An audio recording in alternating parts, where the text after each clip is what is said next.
नमस्कार साथियों, मेरा नाम है मयंक गौतम और आप सभी का स्वागत है आपके अपने हिंदी वाले गुरुजी चैनल में। अलंकार की श्रृंखला चल रही है जिसमें शब्द अलंकार हम पढ़ रहे थे। अनुप्रास, यमक, श्लेष 3 अलंकार हो चुके हैं। अगला है आपका वक्रोक्ति अलंकार। अगर परीक्षा की दृष्टि से देखा जाए तो यही 4 अलंकार शब्दालंकारों में आपके लिए महत्वपूर्ण हैं। इसके बाद के भी कुछ अलंकार शब्द अलंकार हैं जिनके बारे में मैं आपको अगले वीडियो में बताऊँगा। चलिए आज बात करते हैं वक्रोक्ति अलंकार की। ठीक है, चलिए देखिए, वक्रोक्ति की अगर बात करी जाए तो वक्रोक्ति 2 शब्दों से मिलकर बना है, जैसा कि आपको दिखाई भी दे रहा होगा। एक है वक्र और दूसरा है उक्ति। वक्र का अर्थ होता है टेढ़ा और उक्ति का अर्थ होता है कथन। ठीक है, अर्थात ऐसा कथन जो क्या हो, टेढ़ा हो। टेढ़ा मतलब सीधा कथन ना हो, टेढ़ा हो, वही क्या है, वक्रोक्ति है। या इसको सामान्य तौर पर कहा जाए कि बात तो आदमी सीधी कह रहा है लेकिन उसका कोई अर्थ कैसा लगा रहा है, टेढ़ा लगा रहा है, तो वही क्या हो जाता है, आपका वक्रोक्ति अलंकार हो जाता है। अब बात करते हैं इसकी परिभाषा की। तो अगर परिभाषा दी जाए तो जहां कहने वाला किसी बात को किसी मतलब से कहता है और सुनने वाला उसका कोई और अर्थ निकाल लेता है तो वहां क्या हो जाता है, वक्रोक्ति अलंकार हो जाता है। तो बात समझ में आया कि जिस किसी काव्य में कहने वाला कुछ कहना चाह रहा है लेकिन सुनने वाला उसका कोई और अर्थ निकाल रहा है तो उसी को क्या कहते हैं, वक्रोक्ति अलंकार कहते हैं। बात समझ में आ गई। वक्रोक्ति अलंकार 2 प्रकार का होता है, श्लेष और काक। श्लेष वक्रोक्ति और दूसरी है काक वक्रोक्ति।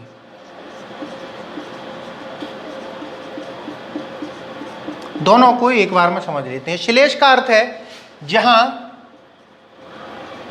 शब्द के अर्थ से भेद होता है। ठीक है, शब्द के अर्थ में भेद होता है, अर्थात जहां किसी शब्द का अर्थ के आधार पर अलग अर्थ निकाल लिया जाता है तो वहां क्या हो जाता है, श्लेष वक्रोक्ति होता है। काक वक्रोक्ति का अर्थ है जहां क्या नाम है, ध्वनि के आधार पर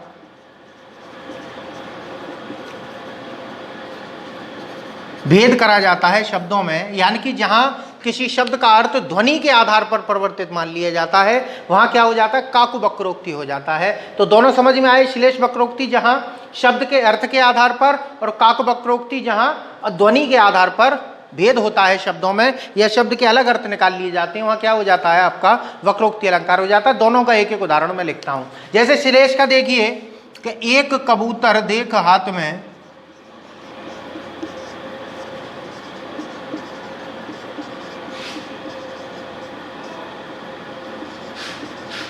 पूछा कहां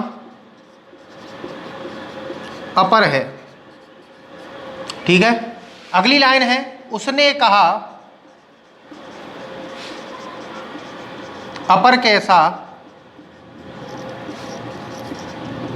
उड़ गया सपर है। ये जहांगीर अपनी पत्नी नूरजहां के लिए उन्होंने कुछ कबूतर लाकर दिए तो वो उनसे पूछ रहे हैं। कौन पूछ रहे हैं, जहांगीर पूछ रहे हैं, वो हाँ शाहजहां, हाँ जहांगीर पूछ रहे हैं नूरजहां से कि एक कबूतर देख हाथ में, यानी कि उनके नूरजहां के एक हाथ में कबूतर देखकर पूछा। किसने पूछा, जहांगीर ने पूछा कि कहाँ अपर है। अपर का अर्थ होता है दूसरा कहाँ है। अपर का क्या अर्थ है, दूसरा कहाँ है। अब इस शब्द का अर्थ क्या है, दूसरा। अब पूछ क्या रहे हैं कि एक कबूतर उनके हाथ में देखा तो क्या पूछ रहे हैं कि ये दूसरा कहाँ है। तो अब उसने कहा, उसने का मतलब नूरजहां ने कहा, उसने कहा अपर कैसा, अपर कैसा उड़ गया सपर है। यहां अपर का अर्थ उन्होंने क्या लगा लिया, अर्थात शब्द के अर्थ के आधार पर यहां भेद हो रहा है, अर्थात एक शब्द का अर्थ उन्होंने क्या लगा लिया है, दूसरा अर्थ लगा लिया है, तो वहां क्या हो जाएगा, श्लेष वक्रोक्ति हो जाएगा। अब यहां अपर का अर्थ क्या लगा लिया, पर माने क्या होता है, पंख, और आ मतलब होता है नहीं, या बिना भी इसका अर्थ हो सकता है, बिना। तो उसने कहा अपर कैसा, अर्थात वो क्या कह रही हैं कि भाई अपर कैसा, अपर का मतलब बिना पंखों का कैसा। वो तो उड़ गया, वो तो सपर था, सपर मतलब साथ किसके, पंखों के। तो वो कहना तो ये चाह रहे थे कि दूसरा कहाँ है, लेकिन उन्होंने अर्थ क्या लगाया कि वो ये पूछ रहे हैं कि बिना पंखों वाला कहाँ है। तो उन्होंने वही कहा कि बिना पंखों का कैसा, उसके तो पंख थे तो उड़ गया। तो बात आपकी समझ में आई? ये अच्छी तरीके से समझ में आया? नहीं समझ में आया दोबारा वीडियो को पीछे करके आप देख सकते हो। चलिए अब जरा देखते हैं, मैं जरा इसका उदाहरण और उतार लेता हूं। ये आपका श्लेष वक्रोक्ति है, श्लेष का है। अब दूसरा देखते हैं हम काक वक्रोक्ति। काक वक्रोक्ति को ऐसे समझिए, जैसे अगर मैं एक बात की कहूं तो हम ध्वनि के आधार पर भी एक ही वाक्य को अलग अलग अर्थों में प्रयोग कर सकते हैं। जैसे वह घर पहुंच गया, तो ये सामान्य कथन लग रहा है। अभी मैं पूछूं वह घर पहुंच गया, तो ये आश्चर्यबोधक लग रहा है, ठीक है। और यही कहा जाए वह घर पहुंच गया, तो अब ऐसा लग रहा है जैसे मैं पूछ रहा हूं। तो यहां मैंने क्या का प्रयोग तो नहीं किया। ऐसे ही रवि पास हो गया, रवि पास हो गया, रवि पास हो गया। तो ये तीनों में अगर आप देखोगे तो हो क्या रहा है, ध्वनि के प्रयोग के आधार पर परिवर्तन हो रहा है और तीनों ही बार क्या हो रहा है, अर्थ में अंतर आ रहा है। तो वही है काक वक्रोक्ति, ठीक है। तो देखते हैं, अब मधुमास चल रहा है आपका, सावन का महीना चल रहा है, तो उसी के आधार पर है। देखो, आए हूं मधुमास के प्रियतम एहें नाही, ठीक है। फिर दूसरी लाइन क्या है कि आए हूं मधुमास के प्रियतम एहें नाही, ठीक है। आए हूं मधुमास के प्रियतम एहें नाही, आए हूं मधुमास के प्रियतम एहें नाही। देखिए अंतर क्या है, पहले मैं इनको बोल के दिखाता हूं। पहले में नायिका क्या कह रही है, यानी कि दो सखियां बात कर रही हैं। एक कह रही है कि आए हूं मधुमास, मधुमास आ गया है, अर्थात सावन का महीना आ गया है। प्रियतम एहें नाही, अर्थात प्रियतम नहीं आएंगे, अर्थात हमारा जो प्यारा है, जो प्रिय है, वो नहीं आएगा। तो पहली बार में उन्होंने क्या कहा कि मधुमास अर्थात सावन का महीना आ गया है, प्रियतम नहीं आएंगे। लेकिन अगली लाइन में दूसरी क्या कह रही है, दूसरी मतलब जो दूसरी उसकी सखी है वो क्या कह रही है कि आए हूं मधुमास के प्रियतम एहें नाही। तो वो यहां पर क्या कर रही है, वो ये कह रही है कि अब सावन आ गया है तो क्या प्रीतम नहीं आएंगे, इसका मतलब जरूर आएंगे। कहने का मतलब है ये नाही जो उन्होंने दिया है, एहें है, नाही का मतलब ये उसने प्रश्नवाचक चिन्ह जरूर लगाया है, लेकिन यहाँ पर वो निश्चित करके कह रही है कि जरूर आएंगे। कैसे, देखो पहली लाइन फिर दोबारा से देखते हैं कि आए हूं मधुमास के, अर्थात मधुर मास अर्थात महीना आ गया है, अर्थात सावन का महीना, बसंत का महीना आ गया है। प्रियतम एहें नाही, अर्थात प्रियतम अब नहीं आएंगे। लेकिन दूसरी सखी क्या कहती है कि अरे मधुर मास आ गया है तो क्या प्रियतम नहीं आएंगे, जरूर आएंगे। तो यहाँ पर क्या हुआ है, काक वक्रोक्ति हुई है। तो ये काक का उदाहरण है, ये श्लेष का उदाहरण है। आइए अब देखते हैं कुछ और उदाहरणों को, मैं लिख कर देता हूँ फिर उनको मैं आपको चलिए देखते हैं इनको। पहला उदाहरण क्या है कि गौरवशालिनी प्यारी हमारी, सदा तुम ही एक इष्ट हो ना गऊ नहीं हो अवसा, अलनी हूँ नहीं अस काहे कहे।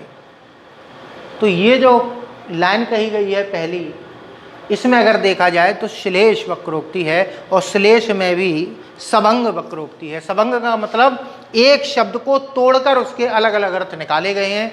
तो अगर कहा जाए श्लेष वक्रोक्ति में भी दो प्रकार की होती है, अभंग श्लेष और सबंग श्लेष। अभंग का मतलब शब्द को बिना तोड़े ही अलग अलग अर्थ निकाल लिया जाए तो वो अभंग श्लेष है, और जहाँ शब्द को तोड़कर अलग अलग अर्थ निकाले जाएं तो वहाँ कहा जाए सबंग श्लेष है। देखिए सबंग कैसे है, गौरवशालिनी हमारी अर्थात नायक नायिका से क्या कह रहा है कि तुम तो गौरवशालिनी हो, अर्थात गौरव को बढ़ाने वाली प्यारी हमारी हो, सदा तुम ही एक इष्ट हो, अर्थात हमारी सबसे प्रिय हो, प्रिय हो। यानी कि नायक क्या कह रहा है कि हे गौरवशालिनी हमारी प्यारी, तुम ही केवल एक हमारी कौन हो, प्रिय हो। अब जो नायिका है उसने इस गौरवशालिनी के अलग अलग भाग कर दिए। उसने गौरव में पहला शब्द तो निकाला गौ, गौ अर्थात गाय, ठीक। दूसरा अबशा, तो गौ, फिर निकाला दूसरा अबशा, ठीक है। तीसरा निकाला अलिनी, क्या निकाला, अलिनी। तो उसने क्या किया कि गौरवशालिनी को इन भागों में बांट दिया कि यानी कि नायक मुझसे क्या कह रहा है कि तुम गौ हो, अबसा हो और अलनी हो, फिर भी मेरी प्यारी हो, हमारी हो और एक मात्र प्रिय हो। तो अब यहां पर नायिका क्या कह रही है अगली लाइन में, उसने गौरवशालिनी का क्या अर्थ लगा लिया कि गौ, अबसा और अलनी कह रहा है नायक मुझसे, अलग अलग अर्थ देख लेते हैं। तो उसने क्या कहा कि हो ना गऊ, अर्थात मैं गाय नहीं हूं, नहीं हो अबसा, अबसा का अर्थ होता है लाचार, कि मैं लाचार भी नहीं हूं, ना ही मैं लाचार हूं, और अलनी हूं नहीं, अलनी का मतलब क्या होता है, भवरा, इधर उधर घूमने वाला। क्या अर्थ होता है, भ्रमर, भ्रमर हूं नहीं, अस काहे कहे, तुमने मुझे ऐसा क्यों कहा। तो नायक तो उसे अच्छा कह रहा है कि गौरवशालिनी, अर्थात गौरव को बढ़ाने वाली हो, या तुम गौरवान्वित हो, तो वो तो उसको गौरवशाली कह रहा है, लेकिन वो गौरवशालिनी ना समझकर अपने आप को क्या कह रही है कि उसने नायक मुझसे गौ, अबसा और क्या कह रहा है, अलनी कह रहा है। तो यहां पर अगर देखा जाए तो श्लेष वक्रोक्ति है, और श्लेष में भी सबंग वक्रोक्ति है। चलिए यहां जाते हैं। हरि अंबर देहु हमें कर में, गहिए किन जो कर में नब आवे। कहने का मतलब है कि जो श्री कृष्ण जी हैं उनसे गोपियां जब वो वस्त्र हरण कर लेते हैं तब कहती हैं कि हरि अंबर देहु हमें कर में, कर मतलब हाथ में, कि हे हरि अर्थात श्री कृष्ण हमारे जो अंबर अर्थात वस्त्र हैं, देहु हमें, हमें दे दो। कहाँ, हाथों में दे दो। वो पेड़ पर चढ़ गए उनके कपड़े लेकर और उनसे कह रही हैं कि हे श्री कृष्ण हमारे कपड़े हमारे हाथों में दे दो। तो श्री कृष्ण जी इस बात पर क्या करें, वाह भाई, गहिए किन जो, ऐसा कौन है जो कर में नव आवे, या ऐसा कौन व्यक्ति है जिसके कर अर्थात हाथ में, नव अर्थात आकाश आवे।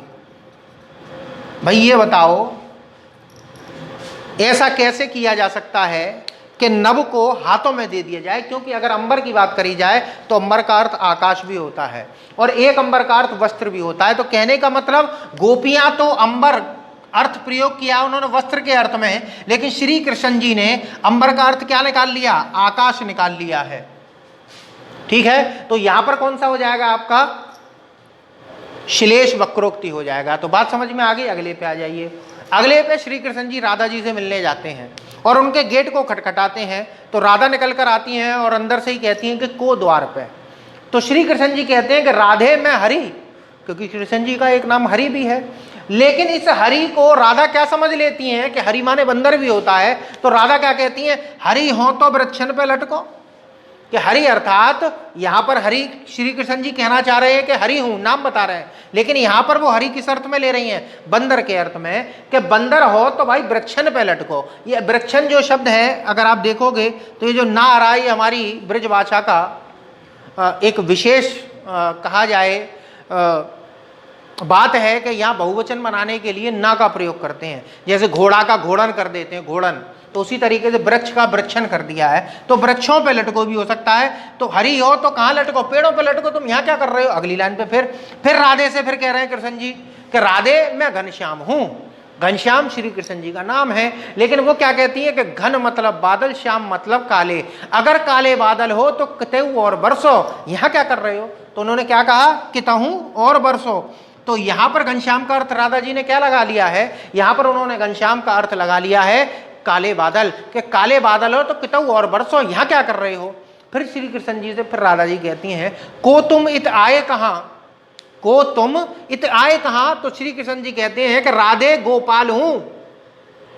कौन हूं, गोपाल हूं। तो राधा फिर गोपाल का दूसरा अर्थ लगा लेती हैं। गोपाल श्री कृष्ण जी का एक नाम भी है, लेकिन गोपाल का अर्थ होता है गाय पालने वाला। तो कहती है गोपाल हो तो गैया ले जाओ विपिन में। विपिन का मतलब जंगल में, अपनी गायों को कहाँ ले जाओ, जंगलों में ले जाओ। तो यहाँ तक आपकी बात अच्छी तरीके से समझ में आई। चलिए अब अगले पे आते हैं। तो यहाँ पर भी कौन सा है, यहाँ पर भी अगर आप देखोगे तो यहाँ पर भी इन तीनों उदाहरणों में ही जो है आपका कहा जाए श्लेष है, वो श्लेष वक्रोक्ति है। अब यहाँ आ जाते हैं। अगला जो उदाहरण है, एक कहो वर देत शिव भाव चाहिए मीत। एक व्यक्ति क्या कह रहा है कि एक ने कहा कि वर देते हैं शिव, यानी कि शिव जी तुरंत वर देते हैं। वर अर्थात वरदान तुरंत दे देते हैं, बस क्या चाहिए, भाव चाहिए मित्र। ठीक है, क्या चाहिए उनको? केवल भाव चाहिए। शिव जी को फूल पत्ती इनसे जल से कुछ नहीं लेना देना, उनको तो बस भाव आपके होने चाहिए उनकी भक्ति के, इतने में ही शिव जी प्रसन्न हो जाते हैं और वर दे देते हैं। तो कहने का मतलब ये है कि शिव जी को क्या चाहिए? भाव चाहिए। तो पहला व्यक्ति क्या कह रहा है कि एक कहो वर देत शिव भाव चाहिए मीत। अब दूसरा व्यक्ति क्या कह रहा है? सुनकर कह को, यानी कि इतनी बात सुनकर दूसरे अर्थात किसी और ने क्या कहा है वो सुनिए, कि बोले भाई भाव चाहिए मीत। क्या बोले शंकर तो इतने भोले हैं, क्या उनको भाव चाहिए? अर्थात भाव नहीं चाहिए। अर्थात यहां पर उन्होंने प्रश्न चिन्ह लगाया है, तो प्रश्न चिन्ह का मतलब है कि वो ये कहना चाह रहा है कि शिव जी को भाव नहीं चाहिए, वो तो इतने दयालु हैं कि आप हाथ जोड़ लो वो ऐसे ही प्रसन्न हो जाते हैं, ऐसे ही वर दे देते हैं। तो पहली लाइन में क्या कहा है उसने कि शिव जी तुरंत वर दे देते हैं, लेकिन बस उनको क्या चाहिए? भाव चाहिए, अर्थात मन से आप उनकी उपासना करिए। लेकिन दूसरा व्यक्ति क्या कह रहा है कि भोलेनाथ तो इतने भोले भंडारी हैं कि उनको क्या भाव चाहिए भक्ति के लिए? क्या वर देने के लिए उनको भाव चाहिए? अर्थात नहीं चाहिए। तो यहां पर अगर आप देखोगे तो काक वक्रोक्ति हो जाती है। ठीक है, तो ये काक वक्रोक्ति का है। ठीक है, एक और उदाहरण आता है सुकुमार वाला, एक उदाहरण है, कई बार आपने देखा होगा। सुकुमार बन जोगी, इसी तरीके से है, तुम्हें तप उचित मैं क्यों भोगी, ऐसी कुछ करके उदाहरण है, मुझे थोड़ा अभी याद नहीं आ रहा है, वो भी आपका काक वक्रोक्ति का ही उदाहरण है। तो चलिए, ये थे आपका वक्रोक्ति अलंकार। अगले वीडियो में आपके लिए मैं लेके आऊँगा अन्य शब्द अलंकारों को। ठीक है, चलिए मिलते हैं आपसे अगले वीडियो में, तब तक नमस्कार।